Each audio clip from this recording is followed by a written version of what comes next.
let's just start off with the feeling of a late March spring, and would that have made Jay Moore, the player, happy because golf season? Because winter conditioning would have been shorter. Yeah, the dynamics of it are interesting. I would have liked it better getting spring ball done, but they're kind of stuck with this, like, what do you do? Because usually we had spring ball, then you had like 2-3 weeks of school left, and it was summer, you had break. Yeah. I mean, you do some conditioning stuff, but now they have really a full month, so they're trying to figure out. I think they're going to keep them in town. They're still going to do some conditioning. I think some of their mat drills and stuff they want to get done and get completed. But yeah, I would have. The earlier you can get spring ball done as a player, that's what you'd vote for. It's a necessary evil. Players, it's not fun. Yeah, I would have been hugely in favor of getting it over as quick as possible. Yeah, it wasn't on purpose. I mean, there was a concert, there was an 8-day hold, so they lost a couple of Saturdays. This was the best one for them, but it looks like something that they may continue to do in the future. Yeah, the other option was probably May 2nd. Mm-hmm. You know, they could have held it and done like a really later spring. Yeah. But yeah, I think Matt Rule, after doing this, he said, you know what, I like this, and I like 6 weeks of winter work. Then get right into it, because you bring in, 15, 20 new transfers, and all your high school guys get in early now. Get them in the football right away, get them going, and you're still going to have a good month of what Matt Rule called individualized workouts, where the team's going to be able to, have specific workout plans for each player. But it's unique. But I think college football is different. This is not your father's college football anymore, as far as how you build your team and the different things you battle. Yeah, just watching the team. I know we're watching them on TV for you. Did you see anything that jumped out to you? Besides the pace. The pace, yes. I mean, in 2 hours, they got almost 120 plays in, right? 118 to be exact. No, I just love the mentality of it. I love, people try to get too cute with the spring game, do some inner competition stuff. I like they just went out there, they got to work, they got done, they got in and get out. I like the business-like mentality. Nothing dynamic. I mean, watching that just from the spring game, I was not able to see any practices, but just watching it up front, it was very basic. It was simple. It's what they want. They don't want to put anything extra on tape for opponents, but I just like the mentality that they had. They went in, they're accomplished. Yeah, I think you can see the additions. Everybody's excited about the quarterbacks, the offensive line additions, the defensive additions. What's the new system looking like with Orich and that 4-2-5 defense? So I think you can take away. But, I mean, just from the spring game, to me, I look at it, and, I mean, there's players that stood out. But overall, as a whole, I think it was just business as usual for me.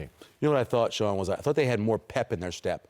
Remember the end of the season, those guys were worn down. They were getting beat badly. And then I watched that team go out there on Saturday at 11 a.m. and it looked like they had a lot of energy. It looked like they were ready to get going. Yeah, a lot of new faces, too. I mean, the offensive line has 3 new starters, quarterbacks new.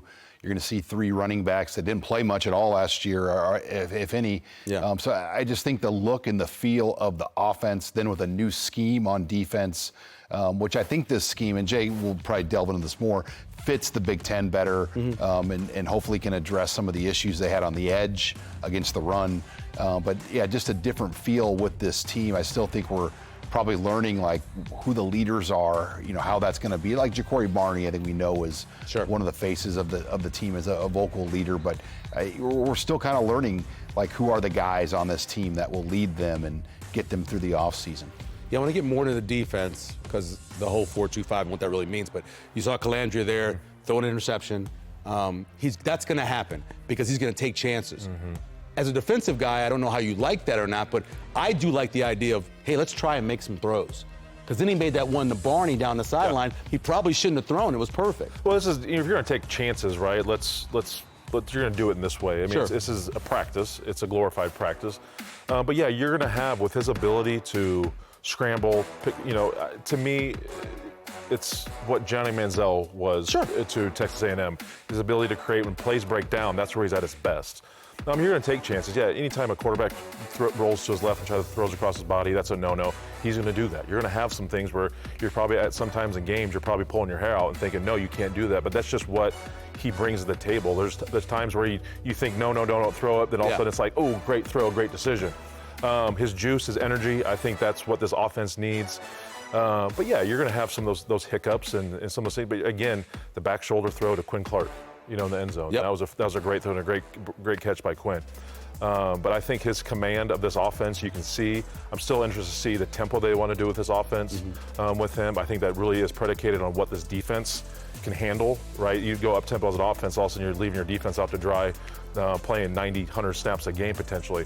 But this is going to be completely different than what we're used to. And I still think Holgorsen and staff is still trying to figure out what they have here in this quarterback. And but his dynamic ability right here, you see step in the pocket, playmaking abilities is just something we haven't seen when Raiola was back there. You know, Sean, I don't think you can actually pick or predict a season when you have a quarterback like this, right? I remember a couple years ago, Diego Pavia goes into Alabama, beats Alabama. You mentioned the Johnny Manziels. He's going to make plays in games that we haven't seen in a very long time. No, he's so much different than any quarterback Nebraska's had.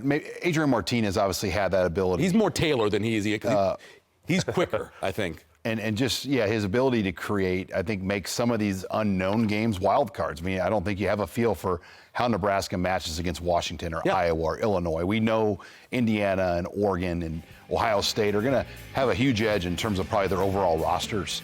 But this schedule is challenging because a year ago they didn't play a playoff team. This year they play 3 of them. And Husker fans are smart. They understand that, and Vegas understands that when you put the early metrics of what this season can be. But nobody has as you mentioned, nobody has a read on what the Colandrea factor could be if he can ignite a few more things that maybe Dylan Raiola couldn't do a year ago. What about Latif and Kalen? Really, they had most of the second half, a little with Brody Suckup as well. What do you think about the way they played? You could tell Latif was finally healthy. Yes. He had more pep in his step. He had a little more burst, some of that, that twitchiness that we kind of had seen earlier in those games in the non-conference where he was able to play a bunch. It's interesting to see. I think Latif, right now is probably number 2, but I think there's a clear battle between Danny and TJ. I would say TJ having the familiarity with offense, with the play calls with Holgorsen, has probably the edge up there. But I like the fact that there's added depth.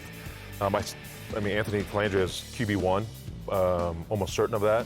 But having those guys and having Danny being at multiple spots, and having TJ going through what he went through last year, I think is big to be able, because when you have a quarterback with that mobility and his abilities, he's going to tuck it and take some shots. You're going to have TJ or Danny's going to be ready to play at any moment. And I think Holgorsen and staff would be very comfortable with either of those guys going in there. Probably the most experienced quarterback room they've ever had when you think about all the Division I starts.